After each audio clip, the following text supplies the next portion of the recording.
کے بعد ایک بڑی اہم بات بتائی گئی کہ اللہ نے مرد کو الگ پیدا کیا ہے اور عورت کو الگ پیدا کیا ہے. مرد کے کام کرنے کا دائرہ الگ ہے، عورت کے کام کرنے کا دائرہ الگ ہے. مرد کے اندر ٹیلنٹ الگ ہے، عورت کے اندر ٹیلنٹ الگ ہے. مرد عورت بننے کی کوشش نہ کرے، عورت مرد بننے کی کوشش نہ کرے.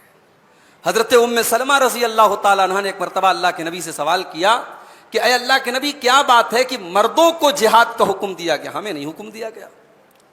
مرد جو ہے وہ غزوے میں جاتے ہیں، جہاد میں جاتے ہیں، ہم نہیں جا سکتے، ہمیں جانے کی اجازت نہیں ہے. اور وراثت میں، پراپرٹی میں، ترکہ میں مرد کا آدھا ہم کو ملتا ہے، ایسا کیوں ہے؟ تو اس موقع پر سورہ نساء کی آیت نازل ہوئی، وَلَا تَتَمَنَّوْا مَا فَضَّلَ اللَّهُ بِهِ بَعْضَكُمْ عَلَى بَعْضٍ.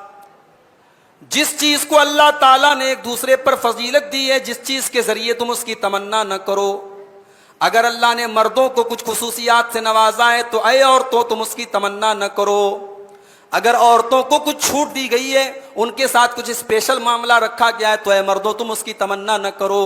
لِلرِّجَالِ نَصِيبٌ مِّمَّا اكْتَسَبُوا وَلِلنِّسَاءِ نَصِيبٌ مِّمَّا اكْتَسَبْنَا. مرد جو عمل کرے گا اس کو اس کا ثواب ملے گا، عورت جو نیکی کرے گی اس کو اس کا ثواب ملے گا.